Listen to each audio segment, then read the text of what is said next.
Great to have you with us. Paul Graney here, live from New York City. The demand for homes seems to be cooling off. Fewer Americans are taking out new loans to buy, according to the Mortgage Bankers Association. Mortgage rates are rising fast. The 30-year mortgage rate hit 5.3% last week. That's the highest since July 2009. But some things could keep home prices high. Builders aren't applying for as many construction permits as before. In fact, it reached a 5-month low. That could reduce the number of homes in the market. Builders already have too much on their hands, it seems. The backlog of projects is now at the highest level since 1999. Supply chain problems have held back building. Builder sentiment is dropping. They blame it on soaring prices for building materials. And supply problems are hurting major retailers too. Target stock plunging 25% today. Reported its first quarter earnings, made for its worst day since Black Monday in 1987. Target CEO says high costs are now affecting its bottom line. Anthony's Phil Zoe has more. Target stores like this one behind me right here in Manhattan is down over $1 billion in net profit compared to the same time last year. Its CEO says one reason is because of unusual high costs. I spoke to Jenny, a parent who's been shopping at Target for years. I'm buying food stuff for my daughter. She says prices have been changing. It's getting higher, I believe. Even though profits are down because of high costs, which gets passed down to customers, Target's revenue actually went up. Sometimes I just like shopping in Target. But it still fell short of expectations on Wall Street during its first quarter earnings. Its CEO says they made less money than expected. Target shares fell over 25% this morning on the news. Phil Zoe, NTD News, New York.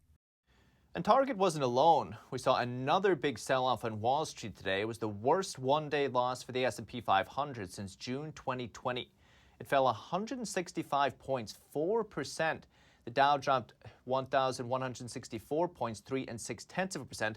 The Nasdaq lost 566 points, 4 7/10% today.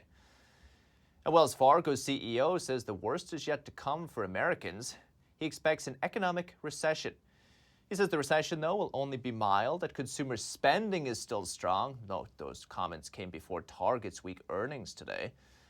Federal Reserve is raising interest rates to fight inflation, but this could slow the economy into an economic downturn. So, Fed's chairman wants to navigate a, quote, soft landing as it raises rates, but recently admitted that won't be so easy. Wells Fargo isn't alone in thinking we're heading for a recession.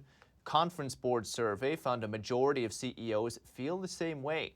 It said, quote, CEO confidence weakened further in the second quarter as executives contended with rising prices and supply chain challenges. Target CEO today said it sees no end in sight for those rising prices. And with us live is the founder of Euro Pacific Capital, Peter Schiff. Peter, thanks for coming on. When we talk about a recession in 2022 or 2023, what exactly are you expecting? Well, first of all, I think the recession has already started. I think we're in it now. It's just early. In fact, the first quarter was already a negative print. And I don't think it's going to be a mild recession. I think this recession is going to be worse than the Great Recession that started following the 2008 financial crisis. So, and remember, the government didn't see that one coming either. And in fact, when we were 6 or 7 months into that recession, the Federal Reserve and other economists still claimed that there was no recession anywhere in sight. So this recession is going to be much worse than that one. And what's going to make it particularly problematic is inflation, because inflation is actually going to be exacerbated by the recession. So Americans are going to have the worst of both worlds, a worse recession than the Great Recession of '08, but worse inflation than anything we experienced during the 1970s. So let's take it part by part, Peter. So first of all, we hear the banks are well capitalized this time. They're stronger this time. How could it be a worse recession than 2008? Well, that's what they said last time, right before the financial crisis. They said the banks were in great shape. Look, the banks are only in good shape until the value of their collateral collapses and people can't repay their loans. That's what happened in the last financial crisis. This one is going to be even bigger because the economy has a lot more debt now than it had in 2008. And Americans are less able to pay it when interest rates rise because the balances are much greater. So we're in much worse shape as a result of all the bailouts and all the stimulus that papered over the last crisis. And so now the one we're dealing with is going to be much worse because we kicked the can down the road instead of solving the problems when we had a chance. Is there a remedy, or is the damage already done? Well, there's a remedy, but it's not without pain. And unfortunately, it's the middle class and the poor that are going to feel the pain the most. Because if the Fed fights inflation, it's middle class and poor people who are going to suffer the most during the inflation fight. If they don't fight inflation because they think they want to spare the middle class the pain of a horrible recession, well, then they're going to suffer even more with massive inflation. I want to note for the viewers as well, Peter, before the 2008 crisis, you were one of the only ones who did predict it and were warning people at the time, just to give some context. Let's look at the stock market today. How much further can stocks drop by your calculation? Well, they can drop a lot farther, and they will drop a lot farther until the Fed does an about-face and acknowledges how weak the economy is. See, the Fed is only pretending it's going to fight inflation because it's also pretending that the economy is strong enough to withstand the fight. It's not. Even though the fight is inadequate to solve the inflation problem, it's going to cause a big problem for the economy that is so levered up on debt. And in fact, you talked about the Target earnings. Earnings are collapsing because Target customers are spending all their money on food. And Target doesn't make big profits selling food. It makes profits selling other goods that Americans are now too poor to afford. And so the bad news is now Target has to really raise prices even more, especially for food. The inflation problem, if you look at businesses and earnings, they performed well last year, right, with the stimulus, et cetera. It looks like they're getting completely burned at both ends between rising costs and then demand destruction as people can't afford to pay for this stuff, like you said. Exactly. And, you know, when you have people like Elizabeth Warren claiming that the businesses are gouging the customers, they're not. They're actually not raising prices enough. They have to raise prices more because the businesses have been taking a hit in their margins. And yes, they're going to have to prepare for reduced sales at higher prices because customers don't have the money. And that's when the layoffs begin. See, that's the problem. As companies have to downsize because their customers can't afford their products, those businesses can't afford their workers. And so we're going to get rising inflation and surging unemployment at the same time. We're seeing layoffs with major companies already, as you said. So, Peter, what should regular Americans do? Stock up on the stuff that they need now while they can still afford it. I mean, prices are going to go much higher for basic necessities, but eventually the government's going to have price controls, and that means a lot of these necessities won't even be available. You think we have shortages now, wait till you see how bad they get when government imposes price controls. So my advice is to shop now, buy what you can while it's still on the shelves and before prices go even higher. Got about 30 seconds, Peter. You really think the government is going to apply price controls? How would that look? Well, it would look horrible. I mean, we did it in the 1970s. Why wouldn't they do it again? The government has a history of repeating its mistakes. It never learns from them. Just want to say gold held up today, Peter, amid all the sell-off. Peter Schiff, Euro Pacific Capital. Thank you, Peter. Sure thing. And Tesla is no longer part of the S&P 500's ESG index. ESG stands for Environmental, Social, and Governance. Many investors use ESG to evaluate certain potential investments. S&P head of ESG said it removed Tesla over claims of racial discrimination, crashes linked to its autopilot vehicles, and a lack of disclosures compared to industry peers. Tesla CEO responded, tweeting ESG is a scam. He said it's been weaponized by phony social justice warriors. It does highlight a growing controversy about how to judge corporate ESG performance. At the same time Tesla was removed, Twitter, which Elon Musk might buy, was added. It's unclear why. And Allianz, one of the world's biggest asset managers, has pleaded guilty to criminal securities fraud, will have to pay over $6 billion. They're accused of lying to investors, which led to billions of dollars in losses when COVID hit. Anthony's Fake Quarter has more. International financial services provider Allianz, headquartered in Germany, has agreed to pay over $6 billion for its criminal securities fraud over in America. Its U.S. asset management unit, called Structured Alpha, pleaded guilty to criminal securities fraud. In other words, lying to investors, which included pension funds for teachers, clergy, bus drivers, engineers, and others. Structured Alpha funds used to manage over $11 billion in assets, but lost over $7 billion when COVID-19 broke out, partially due to the lies. Prosecutors said the lies included fake documents, fake risk reports, altered spreadsheets, and lies about its investment strategy. A classic case of failure of internal controls at the company. When dealing with sophisticated financial products, regulators don't have the opportunity, the resources, or the capability to check everything that is going on. John Joy is a managing attorney at FTI Law, which focuses on financial crime. Joy says this type of fraud is uncommon. It appears to have been a highly sophisticated operation that will go down in history as one of the landmark white-collar crime cases. Prosecutors say Greg Tornant was the primary architect of the fraud. They say Tornant misled investors into believing the fund was immune to market crashes because of hedges. But as the hedges became expensive, they say Tornant secretly bought cheaper hedges instead. Regulators also allege Tornant altered over 75 risk reports that were sent to investors. In one instance, a projected loss from a market crash scenario was changed from 42.15% to 4.15%. Allianz is one of the biggest asset managers in the world. It operates in over 70 countries and serves 126 million customers. Faye Quarter, NTD News. And the U.S. Department of Justice is suing casino mogul Steve Wynn to compel him to register as a foreign agent for China. The DOJ says Wynn was helping Beijing in 2017 to expel a Chinese asylum seeker who was here in the United States. Don Ma has the details. The DOJ says Wynn had made repeated requests on behalf of Beijing to then-President Donald Trump to deport a Chinese businessman.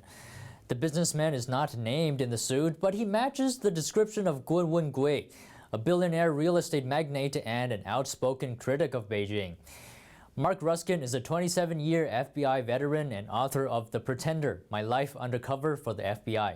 You know, if an individual is acting as a foreign agent for a foreign entity, and the entity can be in various different forms, and is concealing the relationship, then it can be a serious issue. The Justice Department is pursuing a civil lawsuit against Wynn under the Foreign Agents Registration Act, or FARA. How would registering as a foreign agent of China impact Wynn? It may impact his negotiating position. It may impact his relationships internationally with other countries where he may have financial relationships or ongoing business interests where there is a more adversarial relationship perhaps with China, and it may impact in those relationships.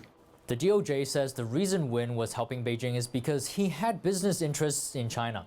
His Wynn Resorts operates a luxury hotel and casino in Macau. Wynn denies any wrongdoing in the matter. His attorney says he was merely a loyal messenger of information he received to our government. But Ruskin says relaying information could be a violation of FARA.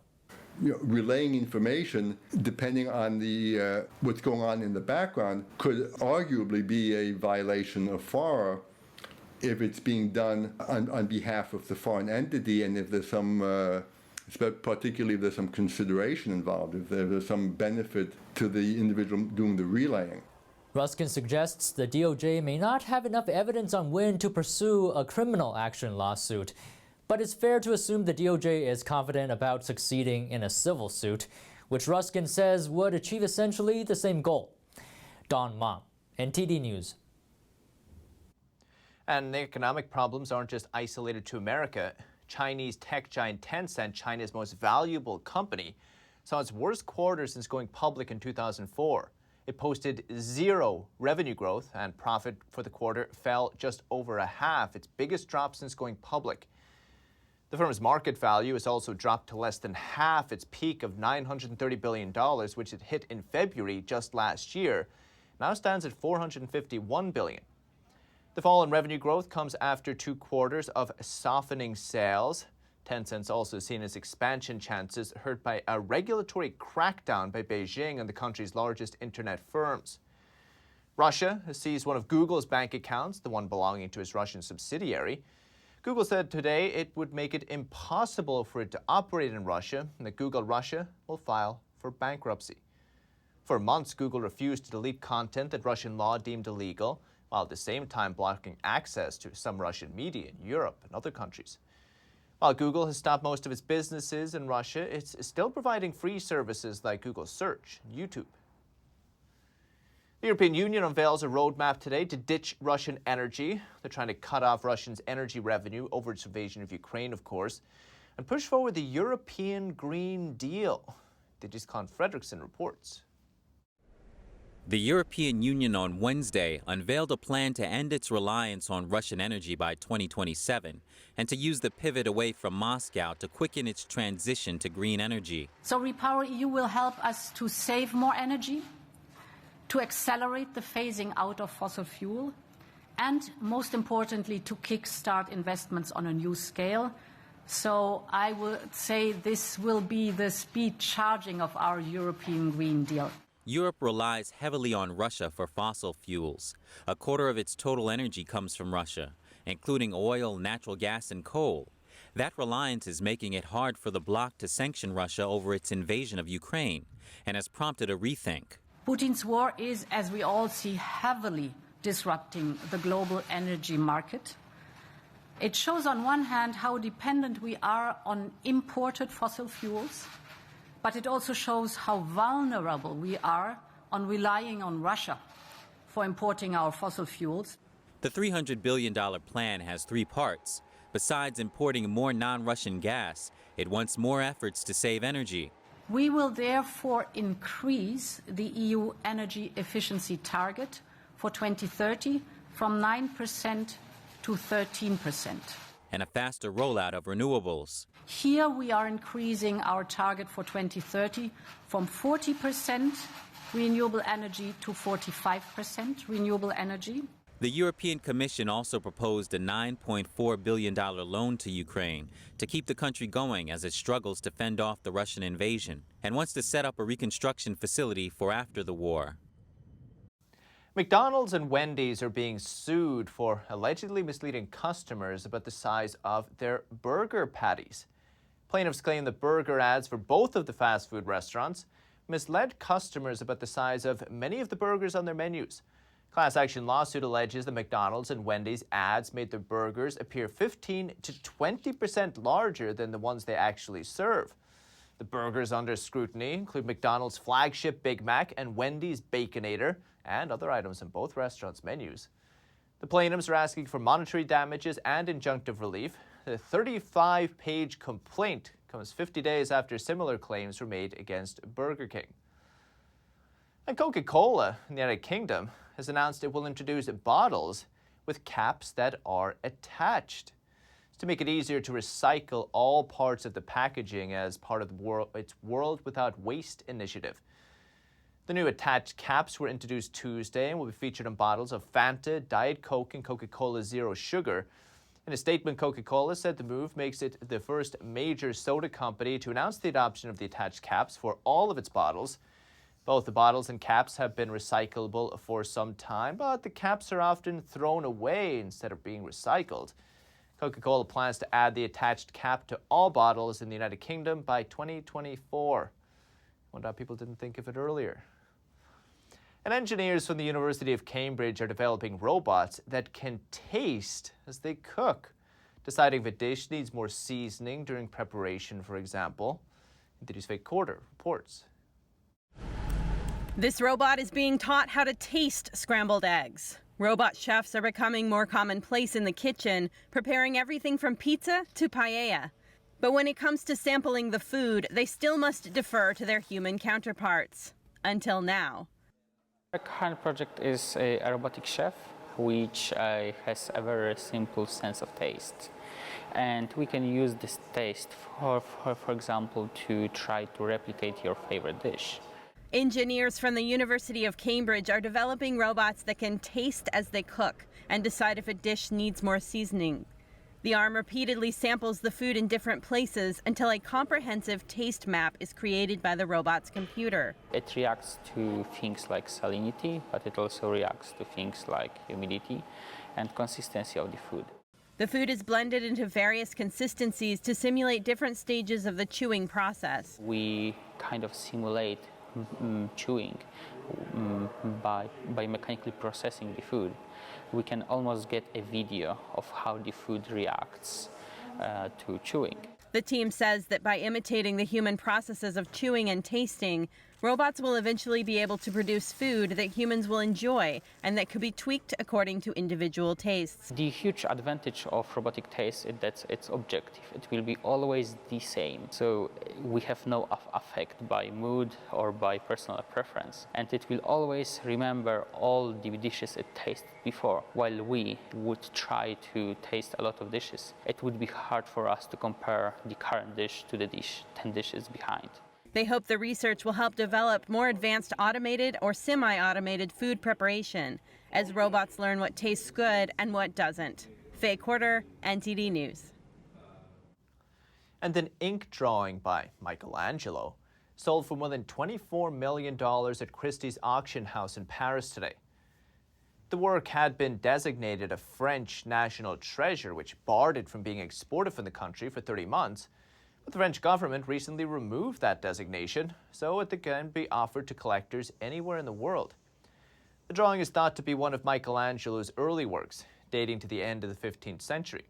The drawing, one of the few works of the Italian artist in private hands, was sold in 1907 in Paris and billed as a work of the school of Michelangelo. It was largely forgotten until 2019 when a Christie's specialist recognized it as one of Michelangelo's own works. Good find. And Christie's is also selling the personal effects of basketball legend Michael Jordan, including 5 pairs of sneakers and a rare basketball card. Let's take a look. In Manhattan, Christie's Caitlin Donovan displayed one of the 5 pairs of sneakers up for bid. This pair being one of the earliest pairs of Jordans in this condition, original Jordans, that are on existence in the market. So in 1985, when this whole Michael Jordan journey began, this was the first pair, this was the Jordan 1s, you know, this is where it all began. So this is kind of like the father of the sneaker collecting world and community, this pair being in perfect condition and being an original pair. Among them, 2 pairs have been signed by Jordan, including these black Air Jordans. Jordan himself wore them during the 1998 NBA Finals against the Utah Jazz. The oldest pair is a pair from the beginning of his professional career in the mid-1980s. That was also when Jordan and his icon began to revolutionize the sneaker market. And so he really was the godfather, the father of the secondary sneaker market, which I think is really amazing. And then furthermore, I think his legacy has really transcended in the 90s, whether it be in television, pop culture. And so we see these items, especially items that are signed and worn by him, to be highly collectible. Leading the sale is a signed Upper Deck Fleer card from 1986, the first basketball card to be sold at Christie's. Donovan called it the unicorn of the card collecting community. This card alone could potentially sell for $2 to $3 million. Donovan also noted that interest in Jordan took off during the pandemic. That's when ESPN aired The Last Dance, a documentary about the Bulls' last championship run. And I think that during that time when we were all stuck indoors and feeling kind of, not so optimistic, we saw this person who really led a team to something that was almost inconceivable, 6 national championships. And so I really think everyone kind of it reinvigorated everyone's love for Michael Jordan. And so I think we've seen the items that we're selling kind of follow that lead. The auction is titled 6 Rings, Legacy of the GOAT. And the number of 6 isn't a coincidence. It refers to the 6 NBA titles Jordan led his Chicago Bulls to in the 1990s. And that's the latest from the NTD Business team and myself, Paul Graney. You can, though, follow me on Twitter in the meantime until we see each other again. For NTD Business, it's all for today. Thank you for watching. We'll see you tomorrow.